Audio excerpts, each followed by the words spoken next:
마가복음 1장 15절입니다. 마가복음 1장 15절 한 절입니다. 합독하시겠습니다. 시작. 이르시되 때가 찼고 하나님의 나라가 가까이 왔으니 회개하고 복음을 믿으라 하시더라. 아멘. 성화에 대해서 네 번째 시간이에요. 오늘 그래서 회개해야 성화된다. 회개하라 그러면 사람들은 일반적으로 마음이 불편해합니다. 그 이유가 무엇일까요? 한 가지는 내가 무언가 잘못했다는 것을 인정하라는 말이기 때문에 불편합니다. 또 하나는 회개하고도 바뀌는 것이 없는데 자꾸 회개하기가 미안하기 때문에 불편해합니다. 그러시죠? 이런 불편함은 성경에서 가르치는 회개에 대해서 우리가 오해하기 때문에 그렇습니다. 특별히 세 가지 오해가 있습니다. 하나는 회개에 대해 가장 큰 오해는 회개에는 감정적인 반응이 있어야 한다는 생각을 합니다. 이런 오해는 아마 우리가 이제까지 교회의 어떤 부흥의 집회나 또 청소년들이 수련회에 가서 경험한 회개는 늘 눈물을 흘리고 막 소리를 지르고 괴로워하는 일들이 동반되었기 때문일 것입니다. 또 다른 오해는 회개와 후회를 동일시하는 것입니다. 회개와 후회는 동일한 것이 아닙니다. 후회는 뭡니까? 내가 잘못했구나. 왜 내가 이런 바보짓을 했을까? 내가 왜 똑같은 짓을 반복하는지 모르겠어. 자기가 잘못한 것을 자각하고 감정적인 반응을 보이는 것, 이것이 후회입니다. 후회가 회개에 들어가는 입구는 될 수 있을지언정 참된 회개는 후회가 아닙니다. 또 하나, 회개는 완전한 변화를 뜻하는 것도 아닙니다. 회개는 한 번 일어나는 사건이 아닙니다. 계속 어떻게 보면 날마다 회개해야 성화됩니다. 회개는 감정적인 반응이 동반되어야 하는 것도 후회해야 하는 것도 완전한 변화도 아닙니다. 회개는 방향을 바꾸는 것입니다. 그래서 오늘 이 시간 정말 여러분이 생각했던 회개와 성경이 말하는 회개가 무엇인가를 우리 성도들이 뚜렷하게 알았으면 좋겠어요. 두 번째, 우리는 왜 회개해야 합니까? 많은 사람은 내가 죄를 지었기 때문에 회개해야 한다고 생각합니다. 세상 모든 사람이 죄를 짓습니다. 그러므로 그도인들이 단지 죄를 지었기 때문에 회개해야 한다고 생각하는 것은 충분하지가 않습니다. 죄를 짓고 울면서 후회하는 것만으로 그친다면 회개해야 할 이유가 무엇이겠습니까? 그리스도인들이 회개해야 할 이유는 오늘 본문입니다. 오늘 마가복음 1장 15절에 뭐라고 말합니까? 이르시되 때가 찼고 하나님의 나라가 가까웠으니, 이게 이유입니다. 때가 찼고 하나님 나라가 가까웠으니 회개하고 복음을 믿어야 된다. 이게 오늘 본문입니다. 이게 무슨 말씀입니까? 인간이 하나님을 만날 수 있고 하나님과 관계를 회복할 수 있는 때가 도달했다는 것입니다. 예수님께서 이 땅에 오심으로 하나님의 나라가 이 땅에 임하기 시작했기 때문에 이제 우리는 방향을 바꿀 곳이 생겼다는 겁니다. 회개할 근거가 생겼다는 것입니다. 이제 우리는 세상의 나라와 인간의 나라와 사탄의 나라를 향해 걸어가던 방향을 바꾸어 하나님의 나라를 위하여 새로운 세계와 새로운 나를 향해 나아갈 수 있게 되었다는 얘기입니다. 또한 하나님의 나라에 우리처럼 미천한 자를 부르셔서 하나님을 감히 아버지라고 부르는 새로운 삶으로 초청해 주셨다는 의미입니다. 이것이 바로 회개해야 하는 이유란 말입니다. 오늘 말씀 다시 보면 두 개의 서술문과 두 개의 명령문으로 되어 있습니다. 이르시되 때가 찼다. 하나님의 나라가 가까이 왔다. 그리고 두 개의 명령문입니다. 회개해라. 그리고 복음을 믿어라. 이건 명령문입니다. 반드시 그렇게 해야 된다는 얘기입니다. 때가 찼고 하나님의 나라가 임했는데 어떻게 하겠느냐? 빨리 회개하여라. 언제까지 머뭇거리고 있느냐? 빨리 결단해라. 세상을 향하던 방향을 하나님께로 돌이키는 것이 참다운 생명의 길이요, 살 길이요, 풍성한 삶을 살아가는 길이다. 그렇게 말씀하는 겁니다. 지금 마가복음 전체가 여러분 회개의 책입니다. 이번 주에 여러분 다시 한번 이 한 자리에 앉아서 끝까지 마가복음을 한번 꼭 읽어볼 수 있기를 바라요. 마가복음이 16장 있습니다. 한 1시간 정도 읽으면 마가복음을 처음부터 끝까지 한번 읽어볼 거예요. 그렇게 읽는 거와 조금씩 읽는 건 엄청나게 다릅니다. 여러분 한번 꼭 해볼 수 있기를 바라요. 마가복음은 제자들에게 예수님을 따른다는 것이 무엇이며 그들이 믿는 예수님이 누구신지를 자세히 가르쳐 줍니다. 마가복음은 처음부터 끝까지 예수님을 오해하였던 제자들의 모습을 다루고 있습니다. 예수님에 대하여 세상과 자기 자신과 하나님의 뜻에 대하여 전반적인 오해로 가득 차 있던 제자들이 예수님을 만남으로 그 오해가 하나씩 풀어지는 겁니다. 마가복음에는 제자들의 그래서 실패가 반복적으로 나옵니다. 제자들은 예수님을 만나면서 자신들이 가지고 있었던 방향이 잘못되었음을 깊이 깨닫고 하나씩 바꾸어 나가기 시작합니다. 마가복음에서 보는 제자들의 모습은 아주 형편없는 오합지졸인데 그들이 회개하고 변화되어 초대교회를 이끌어가는 아주 헌신되고 사랑이 깊으며 신령한 기둥 같은 지도자로 변화됩니다. 그래서 마가복음을 꼭 한번 읽어보시라고 얘기하는 것입니다. 그 모습이 내 모습이니까. 세 번째, 여러분 회개는 무엇일까요? 여기에 대한 정확한 정의가 있어야 됩니다. 회개는 방향을 바꾸는 것이 회개입니다. 그러면 어떻게 회개하고 방향을 바꾸어 나가야 하는 것입니까? 진실로 회개하고 방향을 바꾸어 예수님을 정말로 믿고 진실하게 따르고 싶다면, 여러분 그렇게 따르고 싶어서 여기 왔죠? 그렇다면 먼저는 예수님이 어떤 분인가를 정확하게 아셔야 합니다.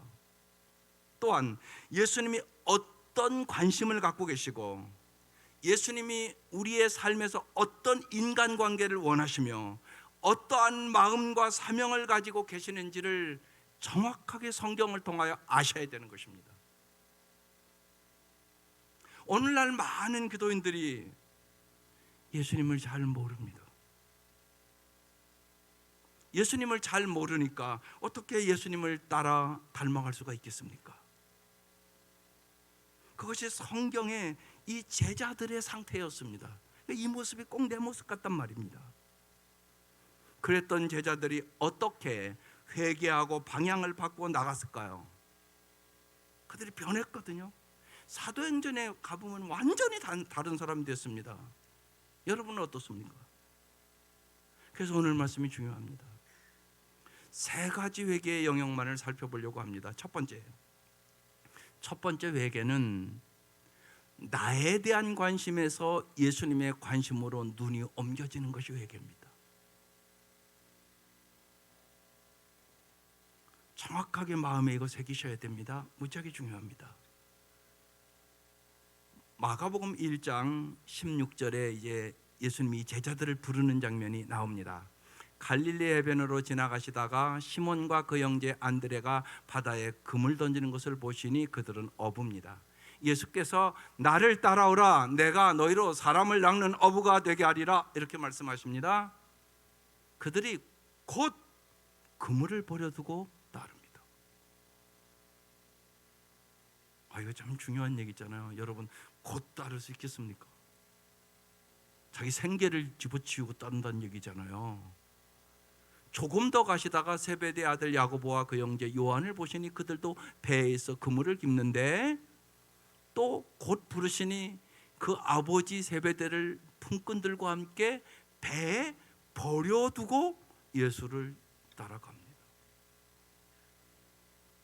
여러분, 여기서 이제 잘 생각해 보세요. 예수님의 부르심을 들었을 때 제자들은 자신들을 왜 부르는지 그 의미를 그들은 아직 몰랐습니다.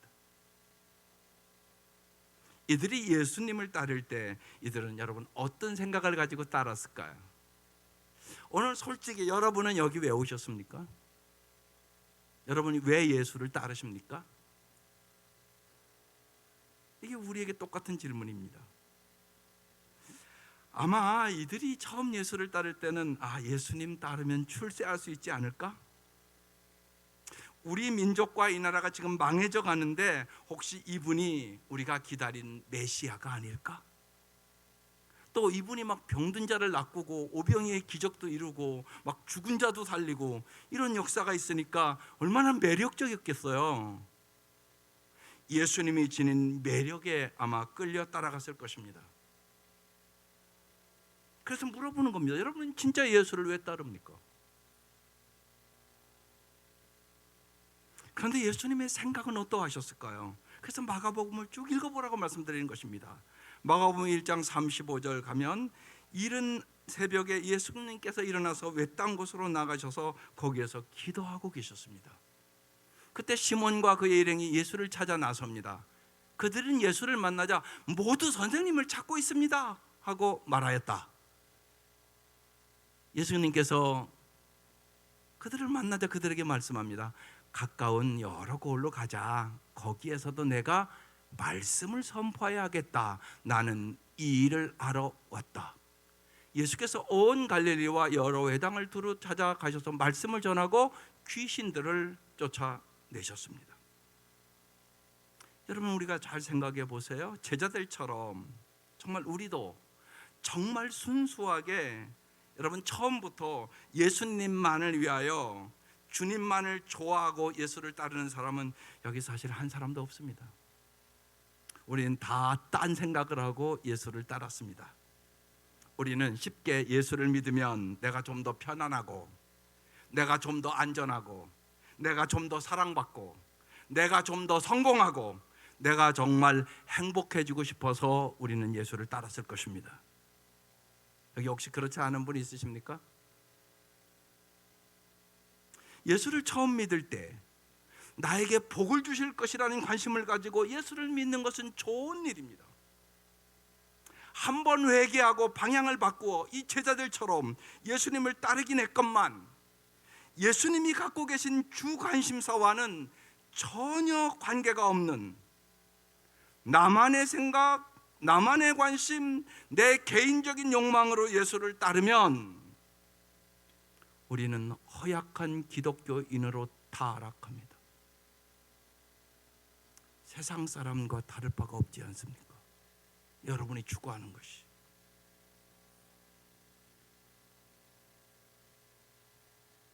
우리는 주님을 점점 알아가면서 처음에 기대가 바꿔져야 하는 것입니다.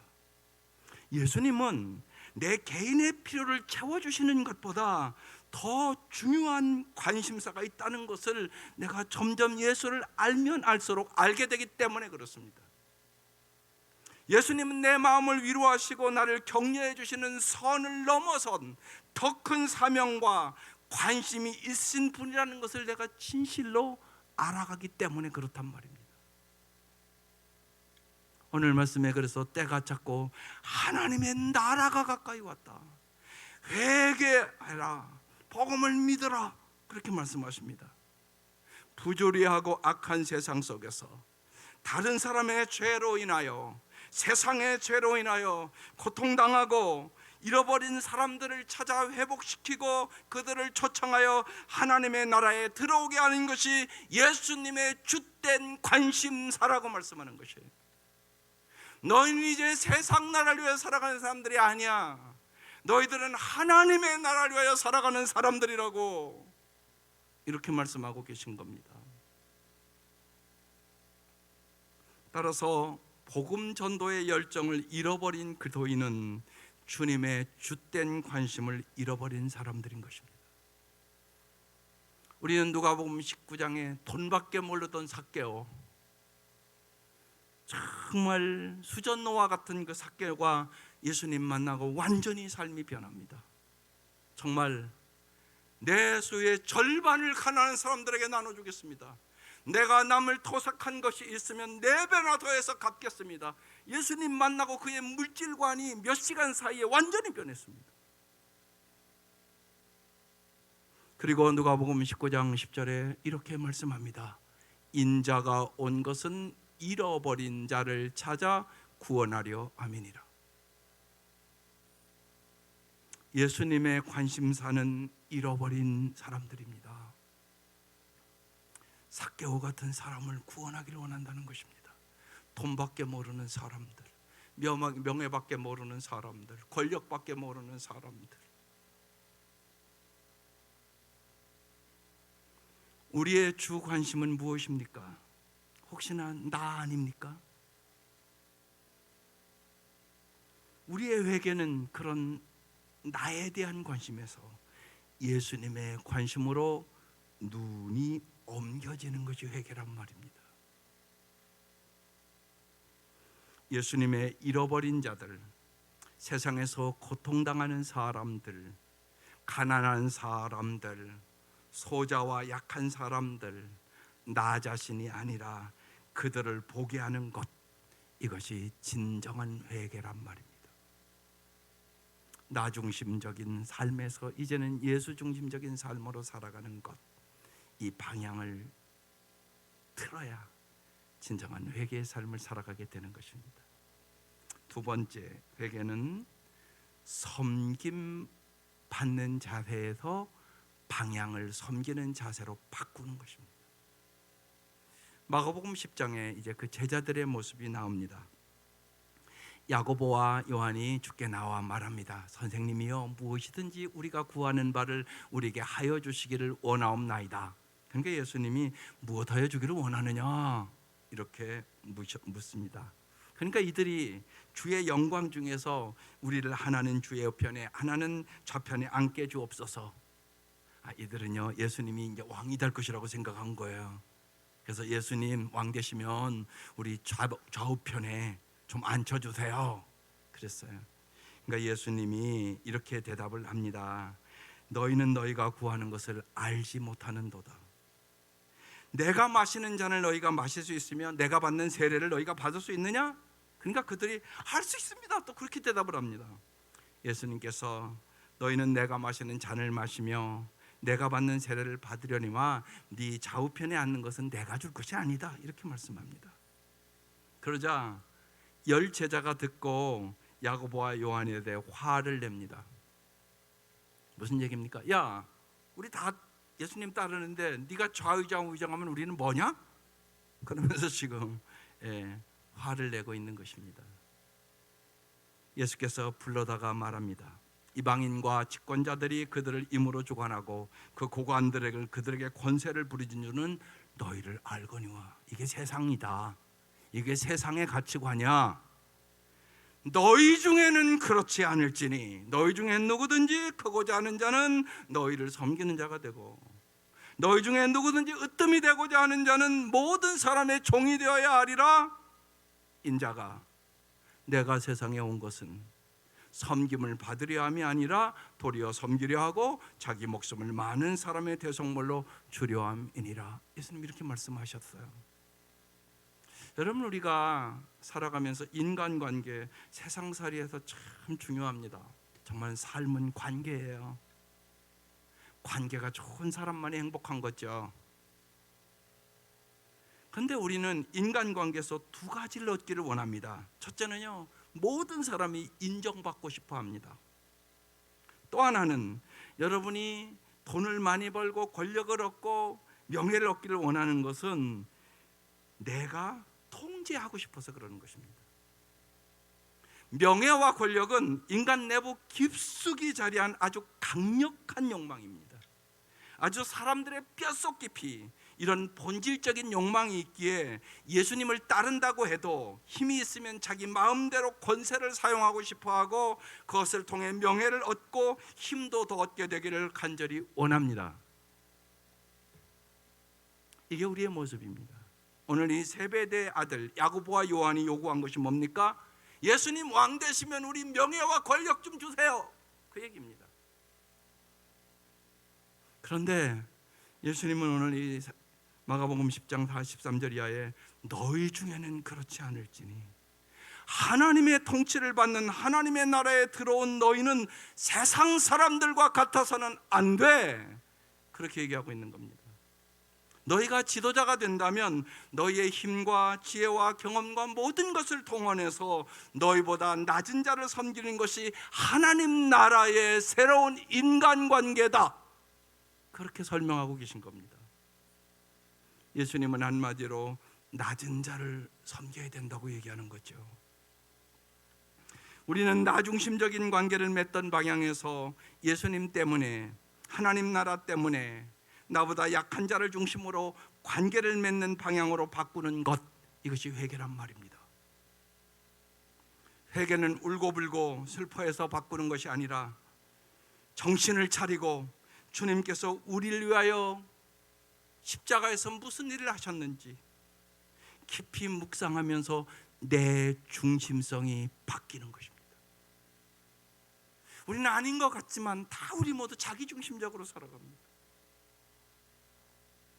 우리의 변화는 그래서 감정의 변화에서 오는 것이 아니라 생각의 변화에서 오는 것입니다. 우리의 사고방식이 예수님의 사고방식으로 바뀌는 것, 이것이 회개란 말입니다. 그래서 기도도 이제는 나를 하나님의 생각으로 바꾸는 것이 참된 기도입니다.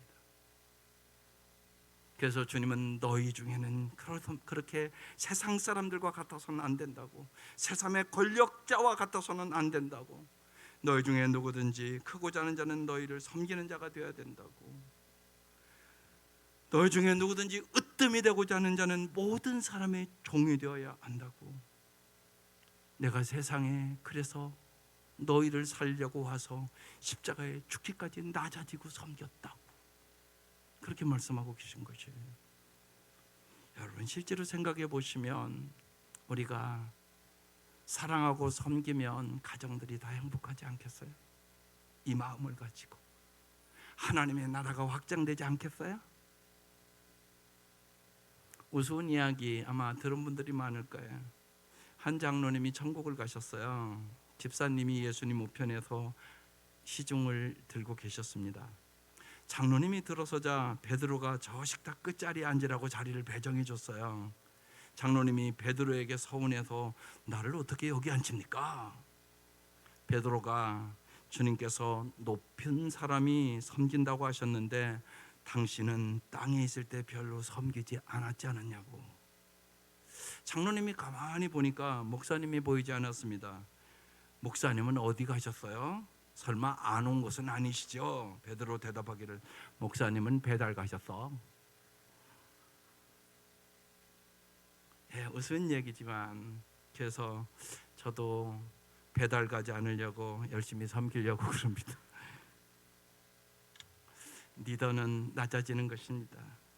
자기 몸을 깎아내어주는 사람입니다. 잠을 덜 자는 사람입니다. 새벽 예배하려면 어떻게 잠을 많이 잘 수가 있겠습니까? 자신이 아닌 돌보는 사람을 위하여 물질을 쓰는 사람입니다. 섬김받는 자세에서 섬기는 자세로 바꾸는 것, 이것이 참된 회개입니다. 마지막으로 세 번째 회개는 예수님은 끊임없이 내 필요를 채워달라고 요구하는 대상이 아니라 늘 나의 예배를 받으시기에 합당한 분이 되셔야 합니다. 여러분, 정말 나에게는 예수님이 어떤 분이십니까? 마가복음을 이제 16장으로 마치면서 이제 마가복음 16장을 보면 이렇게 말씀합니다. 그가 여자들에게 말하였다. 놀라지 마시오. 그대들은 십자가에 못 박히신 나사렛 사람 예수를 찾고 있지만 그는 살아나셨어. 그는 여기에 계시지 않소. 보시오. 그를 안장했던 곳이요. 그러니 그대들은 가서 그의 제자들과 베드로에게 말하기를 그는 그들보다 먼저 갈릴리로 가실 것이니 그가 그들에게 말씀하신 대로 그들은 거기에서 그를 볼 것이라고 하시오. 그들은 뛰쳐나와서 무덤에서 도망하였다. 그들은 벌벌 떨며 넋을 잃었던 것이다. 그들은 무서워서 아무에게도 아무 말도 못하였다. 예수님이 부활하신 후 여인들이 무덤에 갔을 때 경험했던 말씀이에요. 여자들은 넋을 잃고요, 무서워서 아무 말도 못했답니다. 이 마가복음의 이야기의 핵심은 예수님의 부활이 모든 것의 핵심이라고 결론을 짓고 있는 것이에요. 예수님의 부활을 정말 내가 모른다면 예수님이 진짜 누군지 알 수 없고 예수님을 따를 수 없다는 것입니다. 여러분, 죽은 예수를 어떻게 따릅니까? 많은 그도인들이 부활하신 예수님을 잘 모르기 때문에 새로운 시대가 열리고 하나님의 나라가 어떤 방식으로 전개되는지 제대로 알지를 못하는 것입니다. 여러분, 꼭 기억하셔야 됩니다. 예수님의 부활이 무너지면 우리의 신앙은 무너집니다. 부활은 모든 것을 바꾸는 것입니다. 그게 다른 종교와 다른 점입니다. 다른 종교의 모든 교주는 다 죽었습니다. 부처도 죽고 공자도 죽고 마호메트도 죽고 다 죽었습니다. 예수님만이 살아계십니다. 그리고 오늘도 역사해 주십니다. 그래서 부활은 모든 것을 바꾸는 겁니다. 그래서 기도도 하시는 것입니다. 부활 안에 죽음에 대한 해답이 있습니다. 여러분, 사람이 아닌 것 같지만 다 죽음 두려워합니다. 여러분, 오늘 만약에 여러분이 죽는다고 그러면요, 갑자기 죽는다고 그러면 여러분 자녀들도요, 아니 우리 엄마 아빠가 갑자기 죽으셨어, 나 살 수 없을 것 같아, 이런 애들 많아요. 오늘 아침 김동원 목사님이 그 상담을 해주시대요. 어제 상담이네요. 우리 엄마가 코로나 걸려서 열흘 만에 죽었는데 너무너무 힘들어서 살기가 너무너무 힘들고, 목사님이 자세히 엄마가 예수를 믿었으니까 천국 가서 잘 살고 있다고 그걸 잘 설명을 해주대요. 그래서 잘 그 슬픔과 아픔을 이기기를 원한다고. 여러분, 안 그럴 것 같아도 여러분 갑자기 죽으면 여러분 자녀들 심각해져요. 부활은 이렇게 중요한 것입니다. 나는 부활이요 생명이니 나를 믿는 자는 죽어도 살겠고 살아서 믿는 자는 영원히 죽지 아니하리라. 이것을 믿느냐? 아멘입니다. 예수의 부활을 참으로 경험해야 우리는 더 이상 예수님을 존경하는 데 그치지 않고 예수님을 진실로 경배하고 예배하게 되는 것입니다. 우리가 회개해야 할 세 번째 영역은 예수님은 끊임없이 내 필요를 채워달라고 요구하는 대상만이 아니라 늘 나의 예배를 받으시기에 합당한 분이 되어야 하는 것입니다. 우리는 하나님이 주시는 축복에만 관심을 갖지 말고 언제나 하나님만 원하는 믿음을 가질 때 세상의 것들이 사라져도 우리는 흔들리지 않는 믿음이 될 것입니다. 이 믿음을 가질 수 있기를 바랍니다. 때가 찼고 하나님의 나라가 가까이 왔으니 회개하고 복음을 믿으라. 회개는 단순히 슬퍼하고 눈물을 흘리는 것이 아닙니다. 우리는 스스로 오늘 이 아침 돌아볼 수 있기를 바랍니다. 나에게는 정말 어떤 회개가 필요한 것인가? 나에게 꽂혀있던 주관심이 예수님의 관심으로 바뀌는 것이 회개입니다. 세상 방식대로 맺었던 인간관계를 예수님의 방식으로 새롭게 이제 섬김받는 자에서 내가 남은 인생을 어떻게 섬기고 살아갈 수 있을까? 이 사고방식을 바꾸는 것이 진정한 회개입니다. 참으로 매력적이고 존경할 만한 예수님이지만 단순히 무엇을 얻고자 하는 태도가 아니라 예수님을 정말로 부활이요 생명이신 예수님을 나의 예배자로, 내가 영원히 경배할 자로 돌이키는 것이 진정한 회개입니다. 회개는 수련회 때나 특별한 날이나 부흥회 때만 하는 것이 아닙니다. 날마다 성경을 읽고 기도하고 생활하면서 나의 삶의 현실에서 끊임없이 방향을 바꾸는 것입니다. 세상을 향해 했던 내 실존이 끊임없이 방향을 바꾸는 것이 회개입니다. 이제 성도 여러분, 정말로 우리가 교회에 모일 때마다, 목장에 모일 때마다 나는 요즘 이런 면이 바뀌고 있어, 내가 이 부분에서 이제 새로운 생각이 들기 시작했어, 나의 삶의 방향이 예수님이 원하시는 방향으로 이제 점점 바뀌어가는 것 같아. 여러분, 이런 간증이 있으셔야 하는 것이에요. 그때 우리의 삶이 참으로 풍성해지고 예수님의 말씀대로 살아갈 때 여러분 자신과 여러분의 가정과 여러분의 직장과 여러분이 가는 곳곳마다 하나님의 나라가 확장되는 거예요. 이 은혜가 함께 하시기를 주의 이름으로 축원합니다. 기도드리십시다.